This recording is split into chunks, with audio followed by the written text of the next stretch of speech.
उत्तराखंड के रामनगर स्थित Rajaji tiger reserve और कॉर्बेट नेशनल पार्क में वन्य जीव संघर्षों में हो रही बढ़ोतरी से सवाल उठने लगा है कि क्या इन पार्कों में वन्य जीवों की संख्या क्षमता से अधिक हो रही है। क्यों इन पार्कों का क्षेत्रफल वन्य जीवों की बढ़ती तादाद के हिसाब से छोटा पड़ रहा है। एक रिपोर्ट देखिए।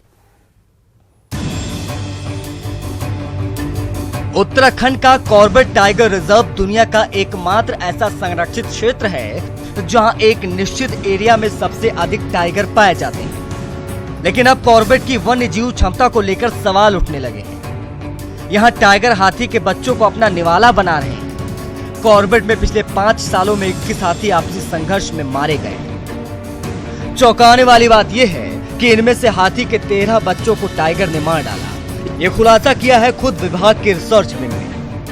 देखिए, पिछले 5 साल में जो हमारी अभी हाल की स्टडी थी, केवल एक एंगल पे कंसर्न थी कि एलिफेंट्स की म्यूचुअल कॉन्फ्लिक्ट में कितनी डेथ हुई है। म्यूचुअल मतलब कि among themselves and by other wild life. तो इसमें जो अभी हमारे आंकड़े हैं, जो भी हमारे रिकॉर्ड हैं, उसमें पिछले 5 साल में 21 हाथी वन्य जीवों के आपसी संघर्ष में मारे गए हैं। इसमें 13 हाथियों को जो है जो साक्ष्य मिले हैं वो जो है टाइगर किलिंग के साक्ष्य मिले हैं और 8 हाथियों के आपस में संघर्ष के साक्ष्य मिले हैं।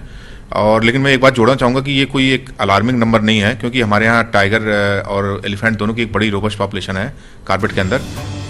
हालांकि वन विभाग के अफसर कहते हैं कि ये एक सामान्य बात है। टाइगर अक्सर हाथी के छोटे बच्चों को अपना शिकार बना लेते हैं। इसी महीने खटीमा वन प्रभाग में भी टाइगर ने हाथी के एक बच्चे को मार डाला था।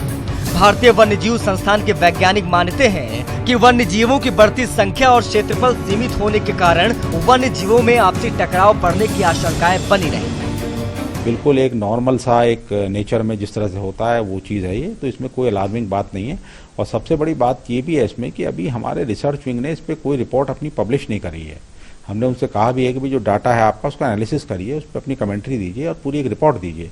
तो जब तक वो रिपोर्ट नहीं आ जाती तब तक वैसे भी इसका जो है कोई मतलब ये कोई अलार्मिंग सिचुएशन नहीं है। और इन जनरल भी जो आंकड़े दिए जा रहे हैं वो मैं नहीं समझता कि कोई बहुत अलार्मिंग है कि अन्य प्रजातियों के कंपैरिजन में हाथियों की संख्या में कमी नहीं हुई है। तो हाथियों की संख्या बढ़ रही है और जबकि जो हमारा क्षेत्रफल है, चाहे उत्तराखंड का बोलें, चाहे पार्क का बोलें, चाहे कॉर्बेट का बोलें, वो तो वही सीमित है। तो निश्चित रूप से जब सीमा वही रहेगी और नंबर बढ़ेगा तो घनत्व बढ़ना ही है।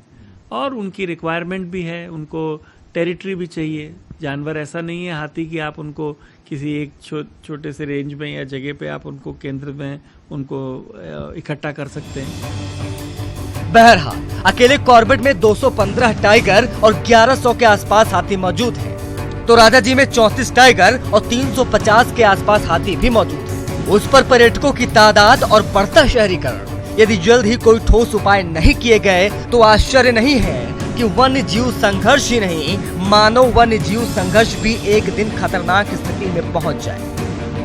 रामनगर से गोविंद पाटनी के साथ देहरादून से सुनील नवप्रभात की